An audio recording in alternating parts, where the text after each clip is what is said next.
So you didn't come from agriculture. That's how you got introduced into agriculture. Do you have a goal? Like, this is what I want to do. This is my goal. This is my mission, my trajectory. What does Jack want to do in the world of agriculture? I'd love to continue this photography and marketing stuff with farms. I'm going to school at Mississippi State, and so I'm a junior, and I'm getting a degree in forestry. And so I want to, which is totally different from what I'm doing right now, but it's I want to do habitat management stuff. There's a lot of going into school. I didn't know about. Are you a deer hunter, Jack? A little bit. Surprisingly, I don't. Everybody thinks I love to hunt since I'm doing this. I'm really not a big hunter. I would much rather go plant food plots and manage the property than hunt any day of the week. Man, we're going to be good friends. But I didn't know about consultants or, seed salesmen or stuff like that. And so going into college, I didn't really know there was a way into the ag industry outside of, your family owning a farm. Sure. And so I kind of decided, all right, well, I want to work outside. And so I did forestry, and, there's a big need all over the country, but especially in Mississippi with people who made their money elsewhere who will basically hire you to manage the property with, they want to kill 180-inch deer, or they want to, kill ducks, whatever it may be. And so I kind of found that and went that route. But the closer I get to graduation, the more I'm kind of thinking maybe I can just do timber solutions, full time. And so, I don't know, there's a lot of aspects that go into that with, benefits and, working for yourself and if you can make that work. But I don't know, it'd be really cool to do this full time because there's a big need for it.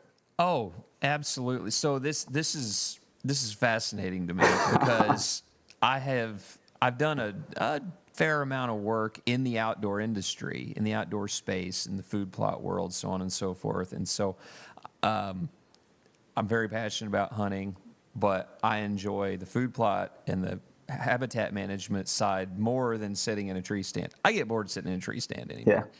Yeah. And so one of my passions is really getting how can we grow the best food plot to then be the healthiest source possible for the wildlife that I'm shooting for. Anyway, side tangent. Sorry. Well, and I think that it's really cool to connecting the ag and the food plot aspect. Yeah, absolutely. And that's kind of why I got into this forestry stuff, because with working on a farm and all the chemistry and fertilizer and soil health and all the stuff that you learn working on a farm, a lot of food plotters, who they might have 100 acres, they aren't thinking about that stuff necessarily for a 5-acre food plot. But sure. That mindset from the farm, I think it's really neat when you bring that to the food plot side. It is, and the food plotter has so much to learn from the farmer. We did a podcast about this not very long ago, where there's this disconnect between agriculture and the outdoorsman, where the outdoorsman wants to create habitat and no, it was a newsletter. I wrote a newsletter about this.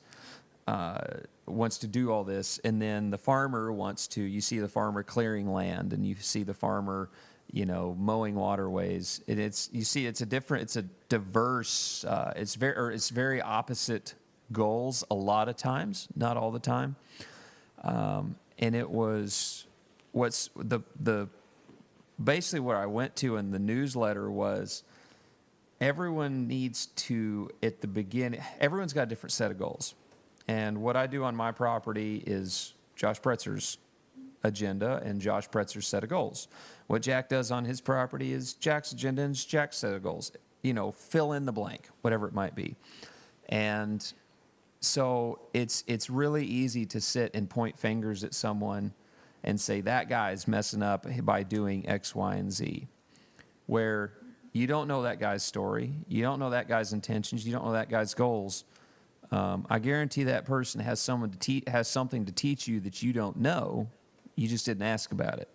And so we so oftentimes we'll sit here and we'll say that someone is doing a bad job, or rag on someone when we just don't have that conversation. And that's in the world of agriculture, there's so much opportunity, and this is happening, to have these conversations of I do this because XYZ. And I'm like, man, how do you, and the article went, how do we affect actual change that we want to see, when it's, man, if you just focus on what you're doing on your property and maximizing the change to the best of your benefit, it doesn't leave you much time to rag about other people and what they're doing, And so, and I encourage people, I'm like, man, if someone's doing something, go ask them, like, with a genuine, like, desire to know why they're doing something, instead of an accusatory approach, because they might actually know something you don't know, and they're a step ahead of you in developing something that is a similar outcome of what you're shooting for. But anyway. Well, and you can learn a lot just asking questions. And Yeah. coming from somebody who never worked in the ag industry, going out to the farm back home, I asked Chad so many questions, and I still ask him a lot of questions with the research stuff, but even just basic stuff, you can watch YouTube videos, but you can't learn stuff that goes on at a farm unless you're at the farm. And so just being in the field with these farmers, whether you're in a rice field or in a cotton field or whatever it may be, you can learn so much by just asking questions. And because they've been doing it for their whole life, you'll learn way more from them than you will sitting in a classroom a lot of times. Yes. Well, it's funny, because I'm thinking of a certain instance. The no-tillers are going to cringe, but there was a guy out west, and he actually hooked up a chisel plow to chisel a piece of ground. And I asked why. He said it's so the ground doesn't blow. And I'm like, that doesn't make sense. Worked ground blows. He says, no, out here in this soil type, it's very sandy. I mean, he's like, if there is no barrier between the wind and the dirt, it will just blow and blow and blow and blow and blow. And I was like, okay, I don't understand why you're working it. He said, I'm working it with a chisel plow because the chisel plow creates chunks. And I'm like, okay. He's like, have you ever tried to blow a bowling ball around, or a chunk of rock? And I'm like, no. And he's like, these chunks will actually catch a lot of the dust and the blow sand, and the chunk won't blow. It will actually hold your dirt in place. And I'm sitting here and I'm like, this was not an experiment. This didn't do this farm wide. It was just a very selective on this field and this field, because these two had a tendency to, couldn't get a cover crop established because of lack of rainfall. It was dry land ground, so they couldn't irrigate a cover crop up.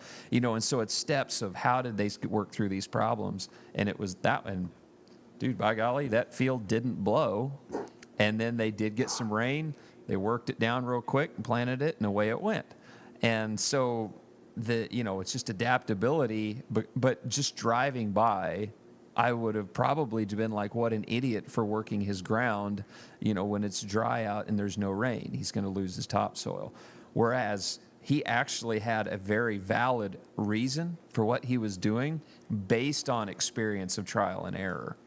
And so that's something we promote all the time. And I just have an answer for what you're doing. And this is a rabbit trail, but Aaron's giving me this. We don't have enough time.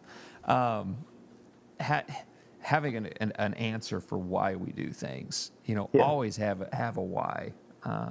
Guys, if you've liked the information that you've seen so far, go ahead and check out the full-length podcast on our YouTube channel. Be sure to subscribe there. It's also on all the major podcast platforms.